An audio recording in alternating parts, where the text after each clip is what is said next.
Okay, magpapatuloy po tayo sa ating pinag-aaralan tungkol po sa scriptures or sa Bible, doktrina patungkol sa Biblia at nasa pag-aaral tayo ng otoridad nito o ng authority. And of course, authority, we speak of its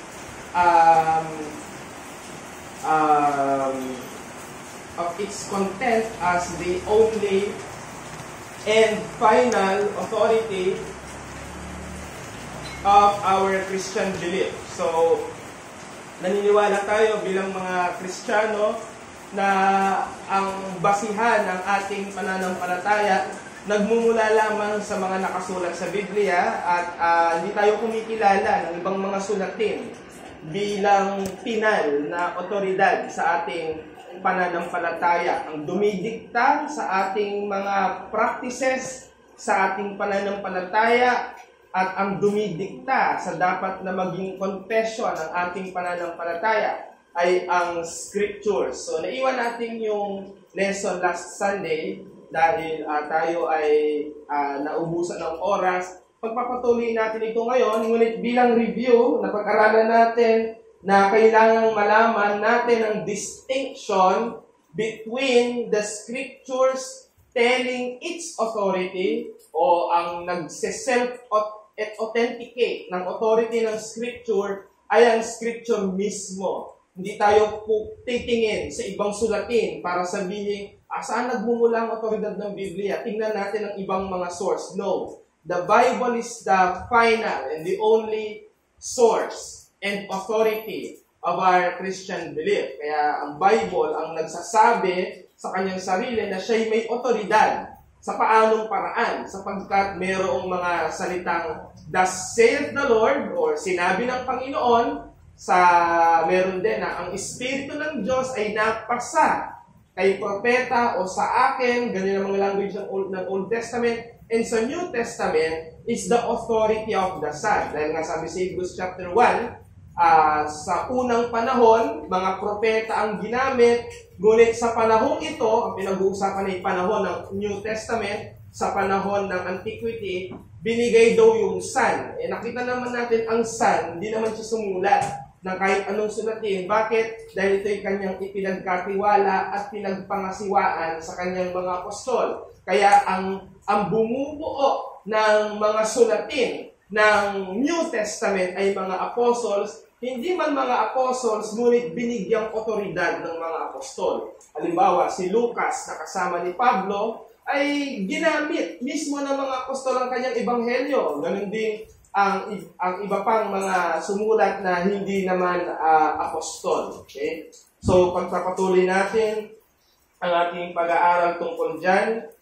At pinag-usapan din natin last Sunday na we also believe as Christians that every word of the Bible is authoritative, is word of God. Kaya kahit pa ang nagsasalita dyan ay hindi naman mismong Diyos, ngunit yan ay salita pa rin ng Diyos. Hindi lang sa ang communication kasi, hindi lang siya sa paraan na may sinasabi ka directly sa kausap mo, kundi pwedeng gumamit ang Diyos ng ibang paraan ng communication na ituturing na kanyang salita mismo. Ganyan natin yan tinitingnan. Hindi gaya ng parang salita lang ng salita siya at tayo ay tumatanggap mula sa direktang sinabi niya, naggumawa ng propeta o pinadaan sa propeta. Maaring ito'y conversation ng dalawang tao. Marami tayong makikita dyan sa Bible na conversation ng dalawang tao. Ngayon ang tanong, paano siya magiging salita ng Diyos?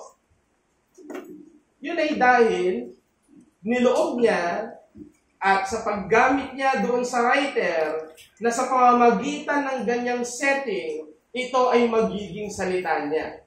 Hindi lang tungkol sa, hindi naman si Jesus ang nagsabi, hindi naman si Yahweh ang nagsabi. Paano siya magiging salita ng Diyos?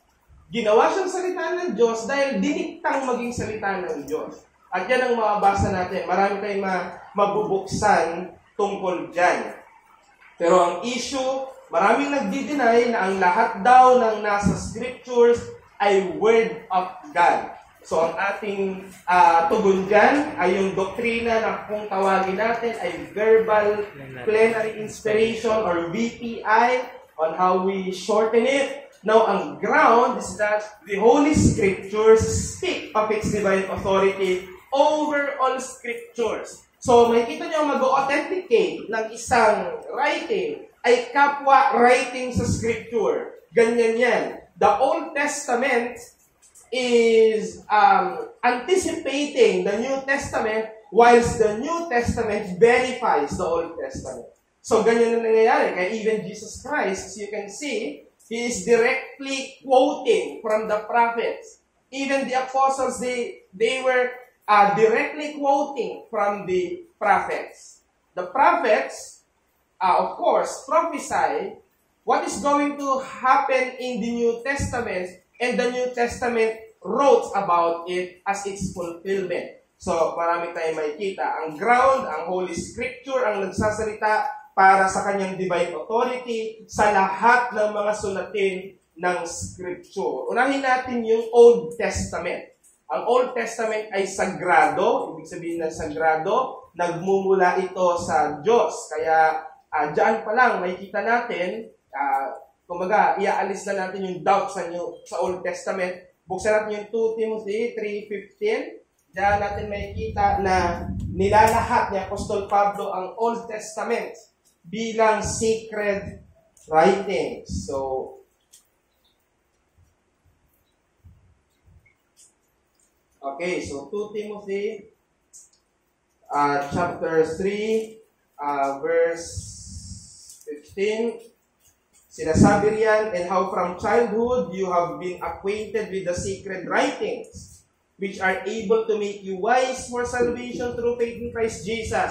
Ang pinag-uusapan pa lang natin, sacredness, pagiging holy or pagiging consecrated. So we understand sacred to be separated for the Lord's use, para sa gamit ng Diyos. So ang lahat ng mga nakasulat sa Scriptures, Apostle Paul there was referring to the Old Testament. Yan ang Bible nila. So again, let me clear this to you.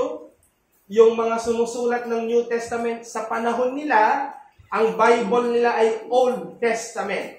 Dahil hindi pa nako-complete ang New. Buhay pa sila. At hindi pa nila naipapamana yan sa ating mga tatay sa pananampalataya, sa tinatawag natin mga church fathers. So, napatunayan niyan na ang lahat ng nasa Old Testament ay sacred. At sinasabi naman ng New Testament na hindi lang basta ito sacred, kundi holy. So again, when we say holy, this is something na meron ng direktang kinalaman sa Diyos. Maaari na natin sabihin, nagmumula sa Kanya. Buksan natin ang Romans chapter 1 verse 2. Pakibasa, Brother Josh.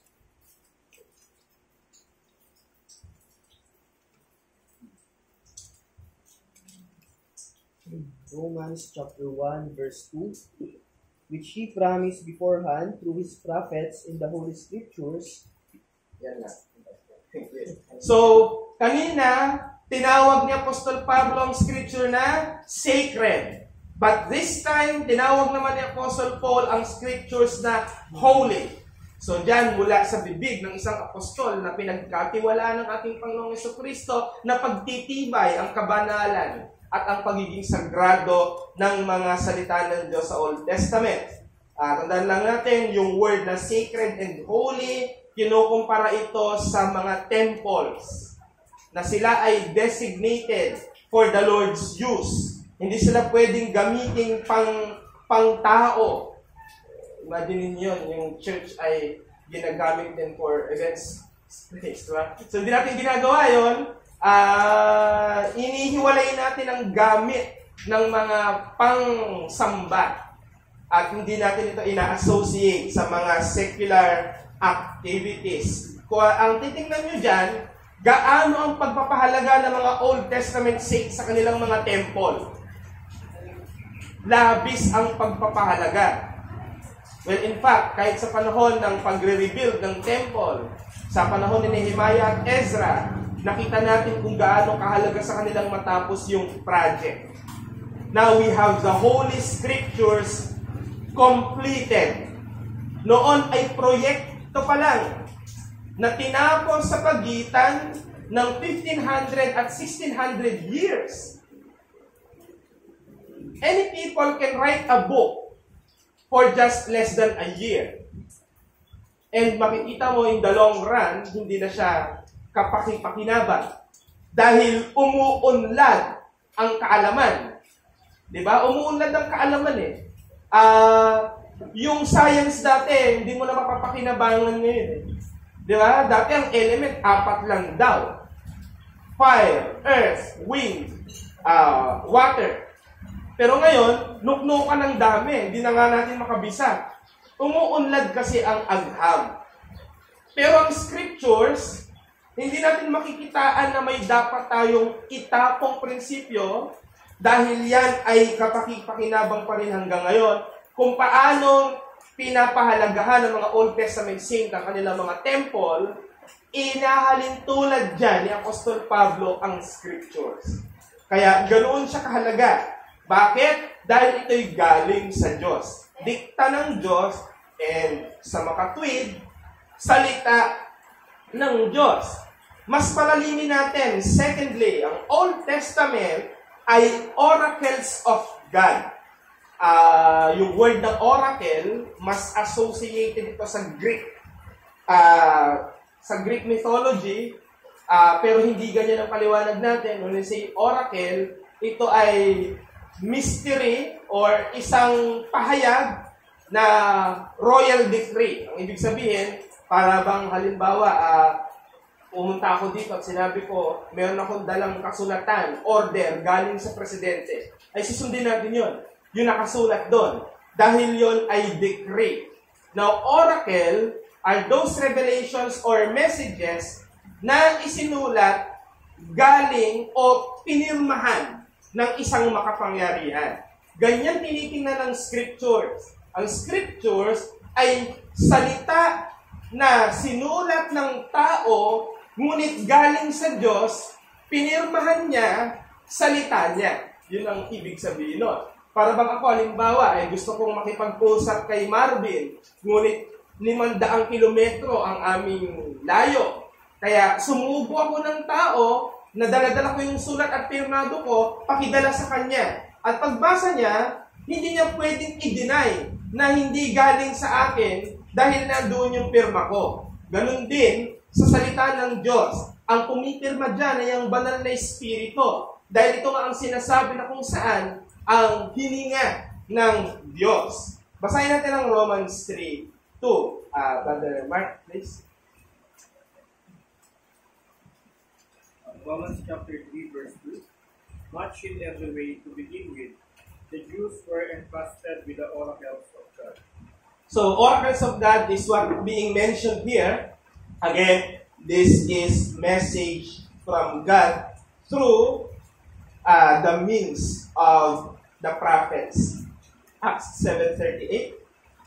Please, Brother Mori. Acts 7:38. This is the one who was in the congregation in the wilderness with the angels who spoke to him at Mount Sinai, and with our fathers we received living oracles to give to us. Ayan. So, minention na yung oracles and they were referring to the Old Testament. So, napagtitibay natin na talagang ito'y galing sa Diyos. Hebrew chapter 5 verse 12. Pakibasa, Sister Sarin.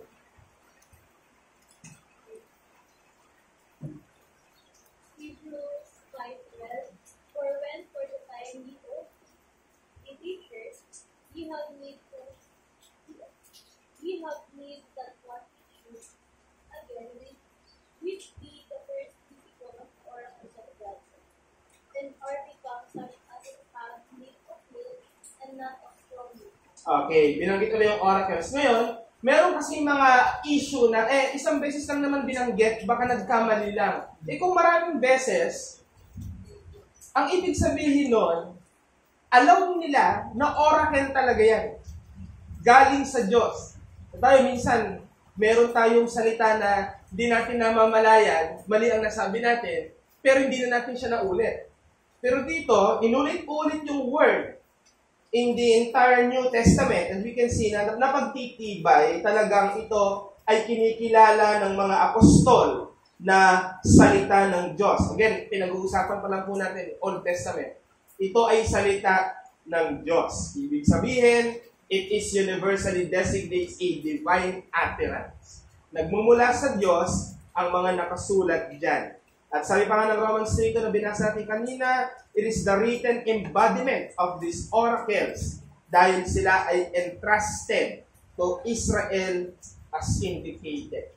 Kaya diyan, makikita natin na ang mga aklat sa Old Testament ay hindi lang basta galing sa Diyos, kundi itinataas bilang nagdidiktang salita ng Diyos.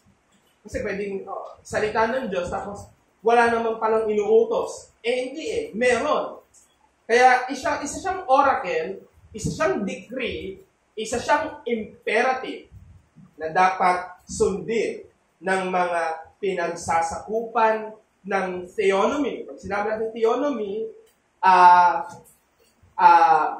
jurisdiction at ekonomiya sa ilalim ng Diyos. Theonomy. Diba? So, diyan natin makikita yon. Ang Old Testament, bago pa magkaroon ng Haring Saul, meron silang hari, si Jehovah, si Yahweh. Yun ang reigning sa kanila. Kaya nga nang humihingi ng personal na hari, ang reply kagad ng Diyos, ano ba naman ako sa inyo? Yung tanong na yon, sinasabi ng Diyos, hindi ba ako hari sa inyo? Bagamat ang Diyos nagbigay ng hari, magre-represent doon sa totoong hari, si Kristo, di ba? Kaya nga doon sa Davidic covenant, and establish. I will build an everlasting covenant, and Son of David will sit at the throne in permanence. Ano ibig sabihin nun? Di na siya mapapalitan. Wala nang succession. Right? Anong ibig sabihin nun? Kaya ang ganda ng banat ni Matthew sa unang chapter ng kanyang gospel, inumpisahan niya sa genealogy ni Jesus. Para ipakita na itong Jesus na ito, direktang galing kay Haring David. At may pangako ang Diyos kay Haring David, magmumula sa kanyang lahi ang magiging hari ng mga hari at Panginoon ng mga Panginoon. At siyang haring magpakailan pa man. Nakita ni Matthew, narito na. Galing kay David. Gumagawa ng mga himalang tanda. Nag-aangking galing sa Diyos. Ito na, yun. At wala na tayong nakitang lumitaw na mas magaling pa kay Jesus. Meron ba? Bumuhay ng patay. Ginawang alak ang tubig.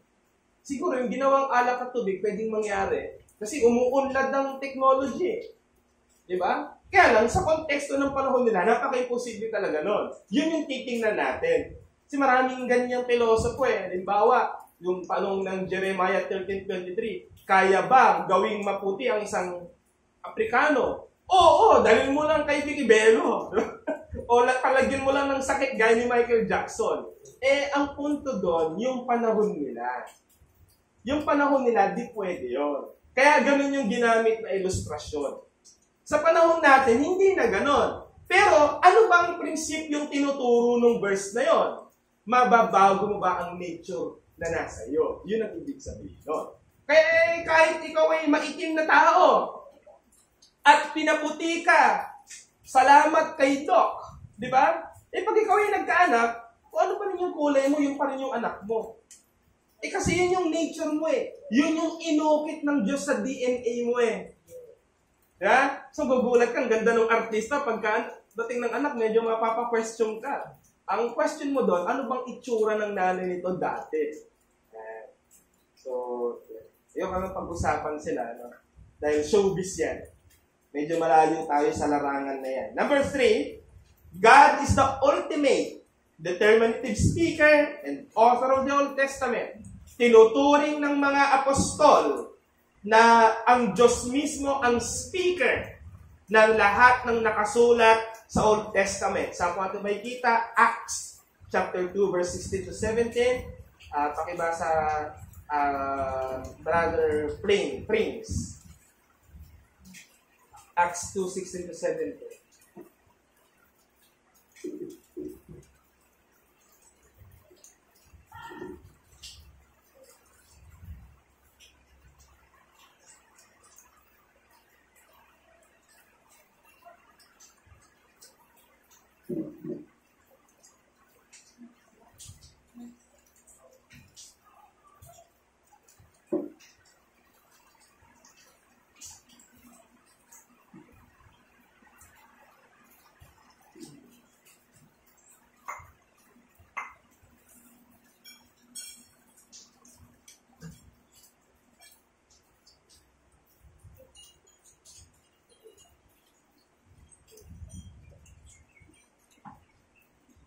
But this is what was uttered through the prophet Joel.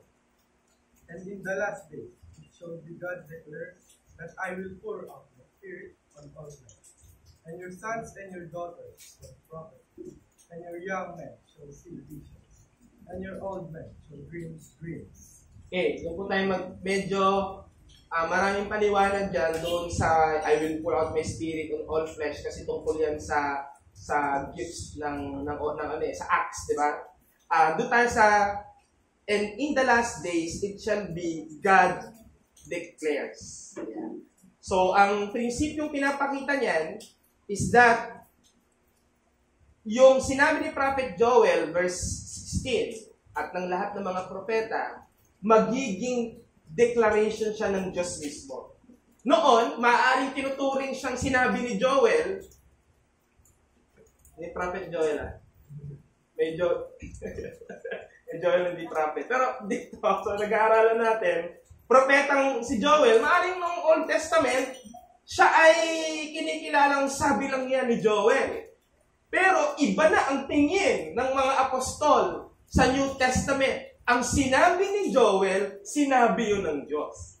So ganun ang take din natin sa Old Testament. Bagamat ang writer ay si Moses, or Solomon, or David, their writings, they may be their words as well. But they are God's word, ultimately. Yun yun. Ultimately, Diyos, secondarily sila. May turo tayong ganyan, di ba, sa decree. May first cause, may second cause. Dito, nag-a-apply rin yan. Buksan natin ang Acts 7:38. Pakibasa Sister Crystal. Hindi ba parang lumalambot yung page ng Bible niyo? Kasi unang-ulan no? Acts 7:38. Acts chapter 7, verse 38.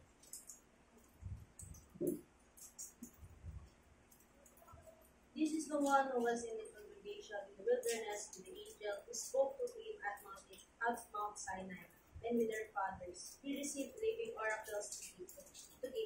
Yung sinulat ni Moses sa Mount Sinai, hindi siya tinuturing na kay Moises lang, kundi ito ay salita ng Diyos mismo. Yung word nga ng oracles, di ba? Message uttered from God. Yan yung definition natin dyan. Isa pa ay Hebrews 5:12. Pakibasa. Happy birthday, Brother Marvin. Hebrews 5:12.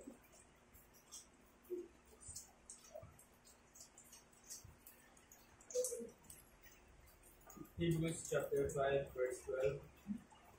For though by this time you ought to be teachers, you need someone to teach you again the first principles of the oracles of God, and you have come to need milk and not solid.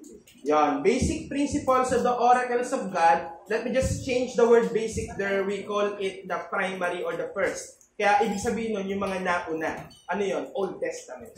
So, tinuturing na yung Old Testament, sila ay oracles of God. So, ganyan naging tingin ng mga apostol sa Old Testament.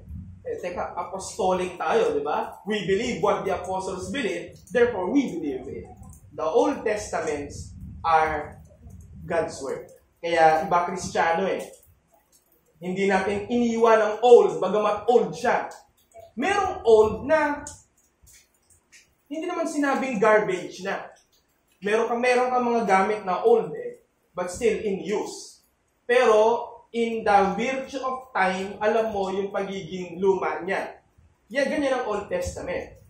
Marami kasi nag-iisip, dahil old na at may new na, pinalitan ng new yung old. Hindi siya ganon. Ang new ay pinagpatuloy yung old. Kasi nagkaroon niya ng gap, diba? 400 years. Alam niyo ba na nung natapos ang Old Testament, bumilang muna ng 400 years bago magkaroon ng New Testament? Yan yung pader niya para malinaw na may hati. Pero hindi ibig sabihin nun na yung New Testament sinupersede yung Old Testament. The New Testament continues the Old Testament because at the end of the day, the redemptive history is just one covenant. Isa lang naman yan Nalaglag yung tao sa kasalanan. Isa lang ang redemptive solution ng Diyos from the beginning to bring Christ. Tinupad lang yan. Di ka na sinasabi ng dispensation, nung una, inosente ka muna, sa pagiging inosente mo, ligtas ka, nabigo yung Diyos kasi hindi nangyari yon. Kaya ngayon, sabi ng Diyos, okay, meron ka, bibigyan ka ng conscience. Romans 2:15, di ba? Sa pamamagitan ng conscience mo, kailangan sundin mo yan, dahil moral law yan na nilagay ko sa puso mo, kailangan problema, nabigo na naman yung Diyos. So dahil nabigo siya sa tao, umiisip ang Diyos ng bagong dispensation. We don't believe that. What we believe is that meron lang isa single redemptive history na walang ibang goal ang Diyos from the beginning of time until the end, kundi mas save ang kanyang mga people through Christ. Pinagtagpo ni Christ yung new at yung old. Kaya siya yung harang doon.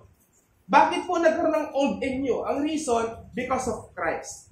Dahil sa old, wala pa siya. All people are anticipating. Sa new, nandyan na siya. So, all people ay may clearer picture na ng Old Testament. Kaya how blessed are we? Kaya ako naniniwala ako sa word ni Jesus. Mapalad pang hindi nakakita. Naging iba at malalim ang interpretation ko dyan, mga kapatid. Sabi ng iba, literal daw yon. Kaya daw mapalad ang hindi nakakita. Literal daw yon na dahil daw sa pananampalataya natin, kahit di natin siya nakita, ay naniwala tayo. Hindi Ang totoo pala nun, yung greater blessings na meron tayo kesa sa kanila.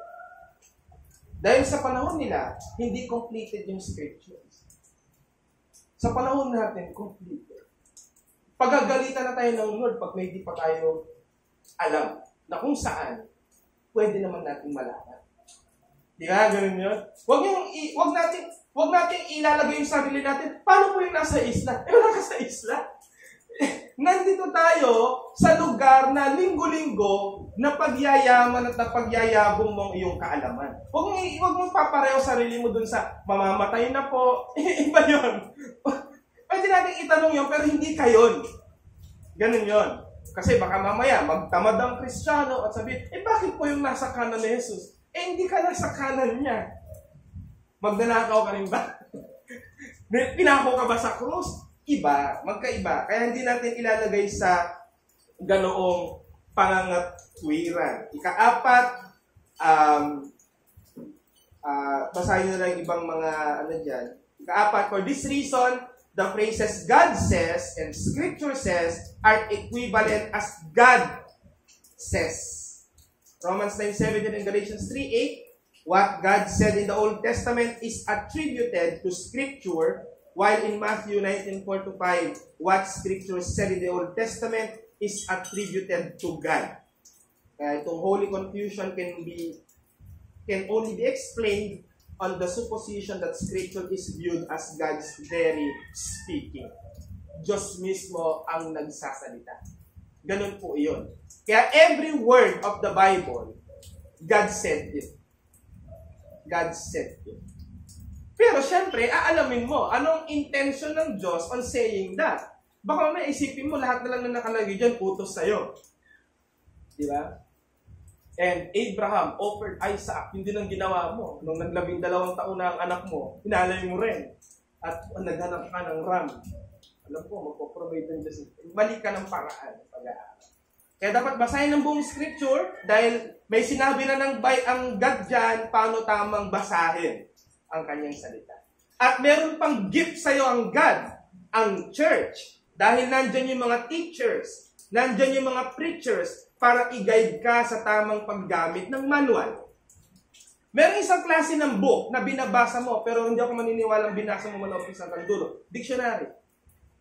Napaka-awkward naman na meron kang nakikita sa train or sa bus na nagbabasa ng dictionary na parang nagbabasa siya ng novel. Diba? Parang gano'n. Pero, malimit natin siyang pinupuntahan sa mga praktikal na pangangailangan. Halimbawa, narinig natin sa TV yung word na atrocious. Hindi natin alam yon. So, dictionary ang pupuntahan natin. That is also the use of the Bible. It is our go-to book. Yan yung book na ating go-to whenever we are in an obscure or confusing situation. Teka, hindi ko maintindihan ko. I'll visit the Bible. Ang nagiging problem ngayon sa maraming Christian, especially sa mga Reform, pag may issue ng doktrina, ano sinasabi ng confession namin dito? Baliktad, di ba? Dapat sa Bible ka manggagaling. Dahil ang confession, pumapwesto sa Bible yan. Ngayon, pagka na-exhaust mo ng scripture, nakakita ka ng confession na ganun yung paliwanag sa kung paano mo naintindihan, then ito yung tama. Sa kahit anong tingin ko sa mga usapin ng Biblia, pinaka-consistent talaga yung ating confession, 1689. Kaya, kung nagbabasa ka ng 1689, nakakasiguro kung di ka maliligaw. Bakit? Dahil direkta kanyang ituturo sa mga pangunahing itinuturo ng Biblia. Number 5, since God is the true author of the scriptures, they can be and are written with the distant future in mind. Ito yung sinasabi ko na maaaring itong sumulat, wala rin siyang awareness na gagamitin yung kanyang sinulat as God's Word. Buksan natin ang Romans 15:4. Pakibasa, Brother Rainier. Romans 15:4.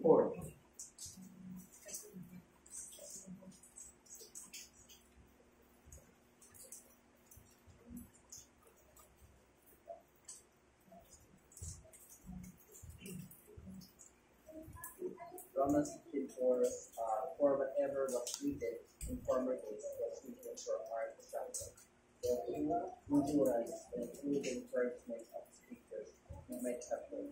Yung mga nasa Old Testament, sa panahon nila, akala nila para sa kanila lang yung sinusulat. Not knowing na ito ay intended din sa distant generation. Sila, pinapakinabangan nila yung Old Testament. Tayo, pinapakinabangan natin. Tinuturing natin yung sinasabi sa Old Testament sa atin din. Kaya nga, ito yung kaibahan ng Reform sa Puritan. Bagamat ang Puritan Reform din. We highly esteem the Ten Commandments until today. Sa ibang Reform, hindi. Para sa kanila, hindi na ito binding sa atin.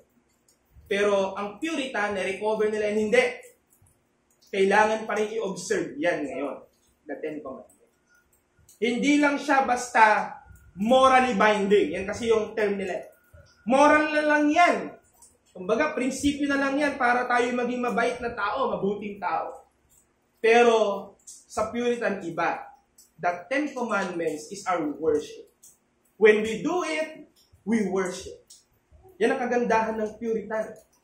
Basta kayo, mga Puritan. Pwede kayo meron dyan. Maraming Puritan sa student dito. Sang Hilera. Puro mga Puritan paperbacks. Dami. Pero I suggest, para ma-inspire kayo, basahin niyo yung mga prayers nila sa tinatawag na The Valley of Vision. So makikita nyo yung prayer na doctrinal pero practical, na pag-mix.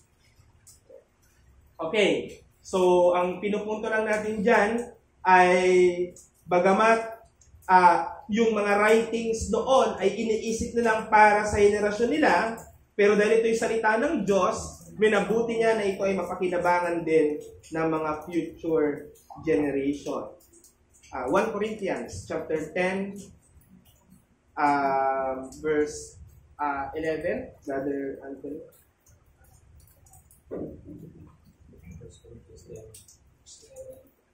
Now all these things happen unto them for examples, and they are written for our admonition, one whom the ends of the world are known. Ayun. So, hindi naisip yan ng mga Old Testament saints na, ay, yung sinulat namin, hindi lang pala pinasulat ng Diyos para sa amin, kundi sa iba pang mga henerasyon. Siguro, malalaman nila yan pagka nagkita-kita na tayo. Dapat alam. Yun ang tinutukoy natin dyan. Tanda po natin ang implication of the plenary inspiration of the Old Testament. Makikita natin sa Romans 15:4. Again, they are written for our instruction. Ang sinasabi ko. Kaya hindi natin pwedeng sabihin, ang Old Testament kaya nasa Bible pa rin para meron po tayong mga pang children's story. No. May mga churches na ganyan ang isip. Ang Old Testament, wala na yung kwenta. Ang makukuha na lang natin dyan, mga example ng buhay. Kung paano nabuhay si David, paano nabuhay si ganito. Hindi ko ganun yun. Ang Old Testament ay words of God. Maaring tama yon pero kulang yon. Hindi lang yun. Ano po ang ibig sabihin nun? Verse number 6. Since God is the author of Scripture, it is not only invested with plenary authority, it is also authoritative in detail. Arguments are built on the very form of a single word. So again, authoritative means meron itong daladalang kapangyarihan. Meron itong daladalang kautusan. Sundin mo ito dahil salita ito ng Diyos. Ibasa na lang po yung mga verses diyan. Pag kayo po ay may time. Number 7, since Scripture is divine, it is, so to speak, the transcript of God's divine decree. A divine necessity demands its fulfillment.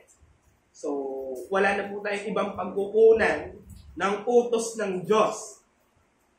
Ang kinaibahan po ng Roman Catholic Church sa isang Protestant church na kagaya natin, they added traditions to Scripture. Parang ang Scripture, isa lang yan sa mapagkukunan. Pero ang church may tradisyon na mula rin sa mga apostol. Lahat ng tradisyon ng mga apostol pinasulat sa Biblia. Bakit ka pa lalabas? Ngayon, kasi sabi nung disciple ni John, ito ang gawin. Teka, ano kapangyarihan ng disciple ni John? Yan ang sunod na tanong dyan. Hindi mo mapag-question ng apostol dahil appointed sila ni Christ as apostles. Lahat ng gagawin nila, meron niyang direktiba kay Kristo. So, madaling seta para mga propeta na nasa New Testament lang. Ngayon, ang susunod sa kanila, ang utos na ng mga apostol, di ba? Matuto kayo sa amin, huwag kayong hihigit sa bagay na nasusulat. Yun na yung utos.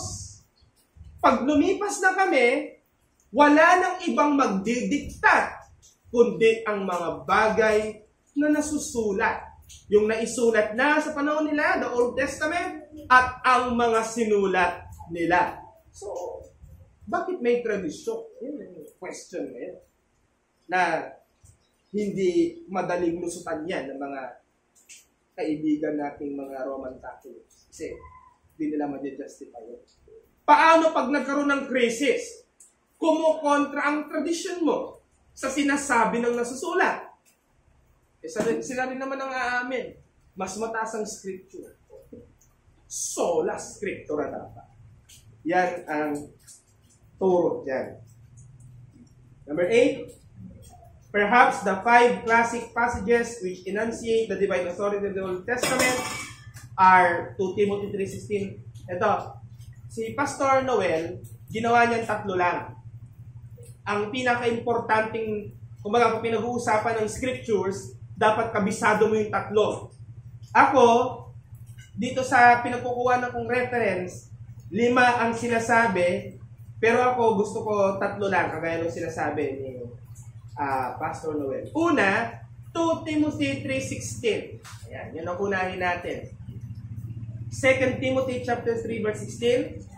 Pagka pinag-uusapan ng scripture, hindi yan mawawala. All scriptures are inspiration of God or breathed out by God at ginagamit sila for teaching, for correction, for instruction in righteousness. Yan. Next is 2 Peter 1:19-21. Ito, wag na wag din kakalimutan. Ito po, lalo na sana ng ating mga teachers kasi kailangan may baon tayong verse agad pag pinatutunayan natin yung authority ng scripture. 2 Peter chapter 1 verse 19-21. Sabi dito, and we have the prophetic word more fully confirmed, to which you will do well to pay attention as to a lamp shining in the dark place until the day dawns and the morning star rises in your hearts. Knowing this, first of all, that no prophecy of Scripture comes from someone's own interpretation. For no prophecy was ever produced by the will of man, but men spoke from God as they were carried along by the Holy Spirit. Yung mga sumulat daw, they did not write according to their own interpretation, but they wrote them as they are carried along by the Holy Spirit. Ginamit ng Holy Spirit ang nagsasabi ng isusulat. Kaya galing siya sa Diyos at salita siya ng Diyos. Lahat yan, old and new. Yan ang ating pagsangguni sa bagay na yan. At ibang sinasabi ko, yung Romans 15, hindi nilagay dyan. Pero sa turo sa amin, ito yung wag na wag kakalimutan. Yung 3. 2 Timothy 3:16-17, 2 Peter 1:19-21, yung binasa natin, at Romans chapter 15, verse 4. For whatever was written in former days was written for our instruction, that through endurance and through the encouragement of the scriptures, we might have hope. Nandiyan naman yung practicality ng scripture. Teka, pag binuksan ko yung scripture, parang puro theology ang sinasabi. Hindi. Ang Holy Scriptures, nagtataglay din ng mga specific na instruction ng dapat na maging pamumuhay ng mga Christian. Yan ang nagdi-define ng lakad. Bakit po kayo? Di kayo nag-aasawa ng unbeliever? Kasi po sabi ng aming Constitution. Tama bang sagot yun? Sabi ng Bible. Ang Constitution, binubuod niya ang doktrina. Pero hindi yan ang otoridad. Ganon din po, anong religion mo? Ako'y Kristiyano. Yun ang sagot. Bakit? Kasi ako'y sumusunod sa mga aral ni Kristo. Hindi ba yan ang relihiyon talagang sinulat sa Biblia? Christian, Acts 11:26. Ang tawag sa mga disciples, Christian. Di Reformed Baptist. Look, kumipot yung distinction kasi marami ng so-called Christian. Kaya nagkaroon tayo ng ganyan paniniwala. Ang point, ang source of Scripture's authority ay Diyos mismo na kanyang itinagdang kanyang mga salita na maisulat sa pamamagitan ng mga propeta, apostol at iba pang mga tao. Sabi ni Dr. Sam Waldron sa kanyang Modern Exposition of 1689 London Baptist Confession of Faith, this survey of the evidence for the divine authority of the Old Testament as a whole and in detail reminds us of the words of Warfield, B.B. Warfield. The effort to explain away the Bible's witness to its plenary inspiration reminds one of a man standing safely in his laboratory and elaborately expounding, possibly with the aid of diagrams and mathematical formulae, how every stone in an avalanche has a defined pathway and may easily be dodged by one of some presence of mind. We may fancy such an elaborate triple's triumph as you would analyze the avalanche into its constituent stones and demonstrate of stone after stone that its pathway is definite, limited, and may easily be avoided. But avalanches, unfortunately, do not come upon us stone by stone, one at a time, courteously leaving us opportunity to withdraw from the pathway of destruction. Just so we may explain away a text or two which teach plenary inspiration to our own closet satisfaction, dealing with them each without reference to its relation to the others. But this text of ours, again, unfortunately, do not come upon us in this artificial isolation, neither are they few in number. Dami-dami sinasabi, no? Yung mga avalanche pa. Pero ang ibig sabihin yan, ang Revelation, hindi siya parang tipak-tipak, galing sa kung saan-saan, bahala kayo intindihan paano sila magkakasundo. Hindi ganyan ang Bible. Ang Bible, dumating siya sa atin, hindi isolated, dumating siya sa atin sa iba't ibang panahon ng redemptive revelation. Malabo sa una, ngunit dahil nadadagdagan ng revelation, luminaw ng luminaw ng luminaw ng luminaw. We are the best Christians in the redemptive history because we have the Bible as completed.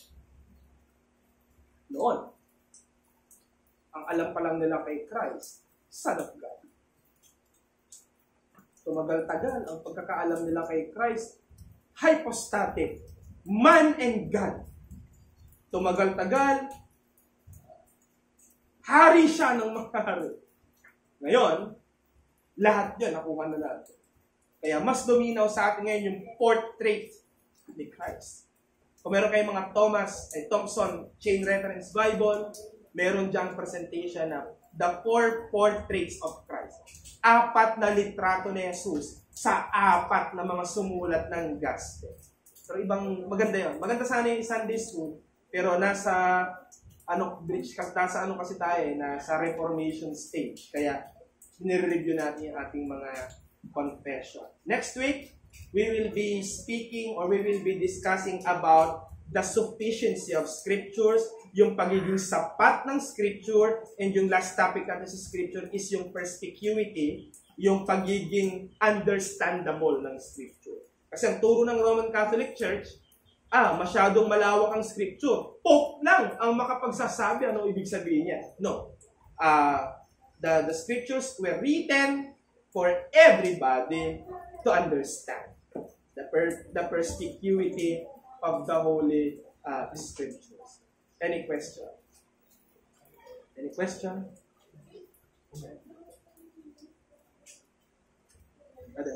Tanong ko lang, paano nalaman